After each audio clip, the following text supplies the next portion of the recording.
पाकिस्तान तहरीक इंसाफ अपने voter supporters के अलावा पूरे मुल्क के अवाम से बाहर निकलने की अपील कर रही है, मगर हुकूमत का दावा है कि पाकिस्तान तहरीक इंसाफ की एहतजाज की कॉल हुकूमत के लिए कोई बड़ा खतरा नहीं है। वजीर दिफा ख्वाजा आसिफ पूरी पाकिस्तान तहरीक इंसाफ को कॉम्प्रोमाइज करार देते रहे हैं और आज भी उन्होंने मीडिया से गुफ्तगू में कहा है कि पाकिस्तान तहरीक इंसाफ के लोग डबल एजेंट बने हुए हैं। इन तमाम मामलों पर हम बात करेंगे और उसके लिए हमें ज्वाइन किया है वजीर आजम के मुशीर राना सनाउल्लाह। राना साहब, बहुत बहुत शुक्रिया वक्त देने के लिए। बजाय 26वीं तरमीम और जो दूसरी कानून साजियां हुई है उसके बाद हुकूमत एक मजबूत और कंफर्टेबल पोजीशन में नजर आ रही है, लेकिन अगले हफ्ते तहरीक इंसाफ ने इस्लामाबाद की तरफ एहतजाज की कॉल दी हुई है और वो दावा कर रहे हैं कि बड़ी तादाद में लोग आएंगे। क्या ये हुकूमत के लिए एक नया चैलेंज और नई मुश्किलात पैदा कर सकता है? शहजाद साहब, ये बिल्कुल चैलेंज नहीं है। ये पीटीआई ने जो है वो बड़ी बेवक्त और बग़ैर किसी तैयारी और होमवर्क के जो है ये कॉल दी है, और ये कॉल जो है वो मैं समझता हूँ कि इनके लिए पॉलिटिकली भी और अदरवाइज़ भी बड़ा नुकसान का बायस बनेगी। ये हमाकत है इनकी कि इन्होंने इस किस्म की जो है वो कॉल दी है। ये जो दावे कर रहे हैं, जिस किस्म की गुफ्तगू कर रहे हैं, उससे और भी लोगों का इसमें शामिल होना उस दिन इनके मार्च में या जो भी ये करना चाहते हैं रैली, तो मुश्किल है। तो इसलिए ये इनकी जो कॉल है या जो ये उस दिन एहतजाज करना चाहते हैं, हमारी सोच और एनालिसिस के मुताबिक ये बिल्कुल फ्लॉप प्रोग्राम होगा।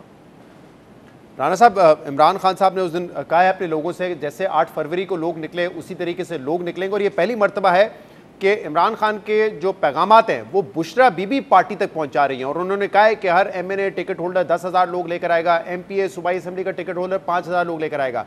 तो इमरान खान के पैगाम जो है बुशरा बीबी आगे पहुंचा रही है, तब भी आपको एतमाद है कि लोग नहीं निकलेंगे? जी बिल्कुल, ये वैसे ही देखें, हर एमएनए जो है वो 10,000 आदमी जो है वो लेके आएगा, और हर जो है वो एमपीए जो है वो 5,000 आदमी लेके आएगा। क्या वो 5,000 आदमी या 10,000 आदमी जेब में डाल के ले आएंगे? आपको पता है कि 10,000 आदमियों के लिए कितनी बसें चाहिए? एक बस में 50 से ज़्यादा लोग नहीं बैठ सकते, और 1,000 के लिए 20 बसें चाहिए, और 10,000 के लिए जो है वो 200-250 बसों का काफ़िला एक हलके से, एक एमएनए के हलके से। तो आप मुझे बताएं, इतनी तो ट्रांसपोर्ट ही अवेलेबल नहीं है पूरे यानी पंजाब में, इवन केपीके में भी, किसी भी ज़िले में इतनी तो ट्रांसपोर्ट ही अवेलेबल नहीं है। तो और ये फिर कौन इनका इस तरह से जो है वो जुलूस जो है वो इस्लामाबाद पे चढ़ाई के लिए जो है वो गुजरने देगा या आने देगा? ये बिल्कुल जिस किस्म के टारगेट इन्होंने सेट किए हैं, जिस किस्म की गुफ्तगू की है, कफन बांधेंगे, जनाजे की तलकीन करेंगे, ये करेंगे, वो करेंगे, ये सिर्फ जो है ये अपना गैलरी से और जो है वो मीडिया हेडलाइन से खेल रहे हैं। उस दिन बिल्कुल ये फ्लॉप होगा, और उसके बाद फिर शायद दोबारा इन्हें काफ़ी अरसा जो है ना वो लगे कि ये दोबारा कोई एहतजाजी प्रोग्राम बना सके। तो आप समझते हैं कि जो दावे कर रहे हैं वो लॉजिस्टिकली पॉसिबल ही नहीं है पूरे करना, लेकिन देखें हुकूमत तो चाहेगी कि किसी किस्म का एहतजाज हो ही ना, क्योंकि एहतजाज की जब कॉल भी होती है तब भी आपने देखा है कि अब जो हुकूमत की कोशिशें होती है कि कंटेनर खड़े कर दो, खंदकें खोद दो, पुलिस डिप्लॉय करो, तो आप लोगों को भी एक एफर्ट तो करनी पड़ती है। तो हुकूमत के लिए तो बेस्ट पॉसिबल सिनेरियो ये है कि एहतजाज हो ही ना, उस मामले को डिफ्यूज़ किया जाए, और वो एक रास्ता ये है कि आप बातचीत करें। और इमरान खान कहते हैं कि मैंने एक कमेटी बना दी है, उससे बातचीत हो सकती है। तो क्या हुकूमत इंगेज करने की भी कोशिश करेगी या नहीं करेगी तहरीक इंसाफ को?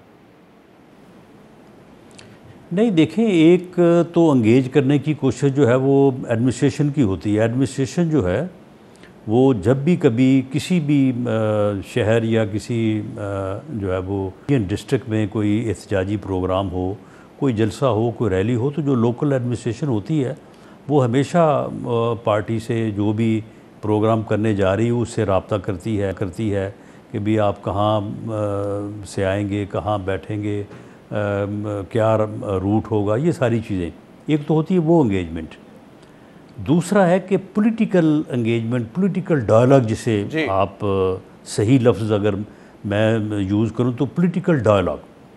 देखें, पॉलिटिकल डायलॉग जो है वो तो इमरान खान की सियासत में है ही नहीं। जब वो वज़ीर आज़म थे तो उन्होंने कभी अपोजिशन से जो है वो हाथ तक नहीं मिलाया, कभी लीडर ऑफ द अपोजिशन से 4 साल में फ़ोन पे बात नहीं की।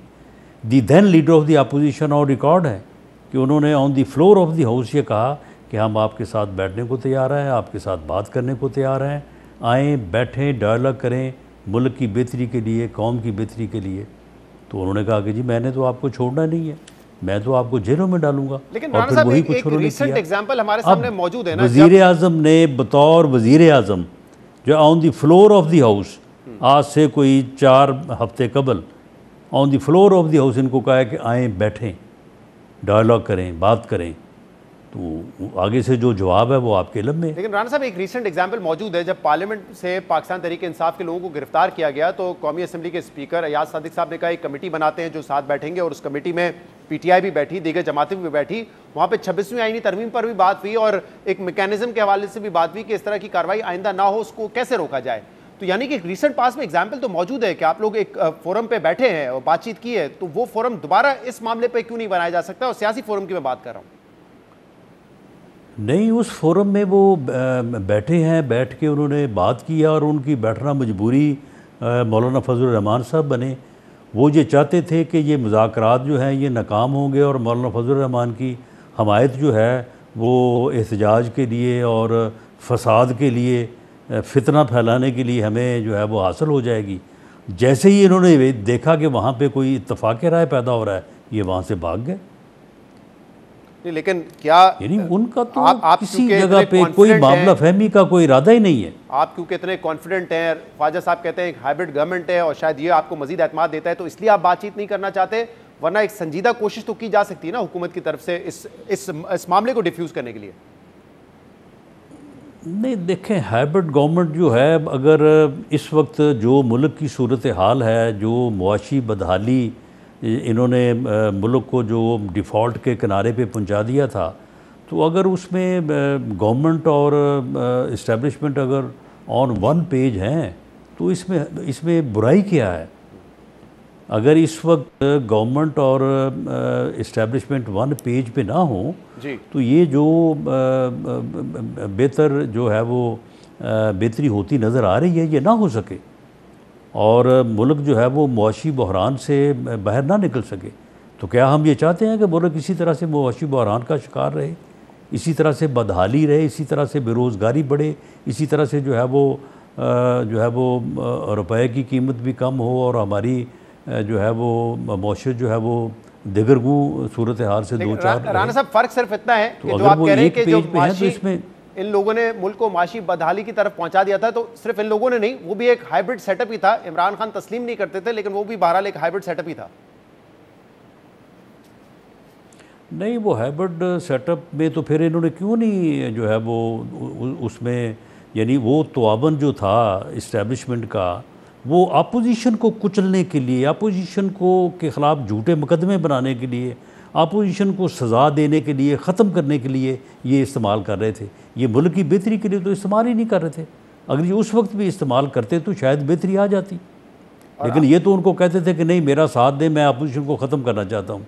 जब उन्होंने साथ नहीं दिया तो उन्होंने कहा कि ये मीर जाफ़र हैं, ये मीर सादक हैं, घर में डाकू आ गए हैं, वो उनके ऊपर गोली नहीं चला रहे। वो कौन डाकू कौन थे? साहब, लेकिन इनकी नज़र में तहरीक इंसाफ तो कहती है कि आज भी यही हो रहा है हमारे साथ। सलमान अकरम राजा साहब का कल एक पूरा वीडियो पैगाम आया जिसमें वो कह रहे हैं कि मुझे भी गिरफ्तार किया जा सकता है, और फिर कह रहे हैं कि हमारे दीगर लोगों के घर पे छापे मारे जा रहे हैं। वो भी यही कहते हैं कि हमें सियासी तौर पर माइनस करने की कोशिश है हुकूमत की।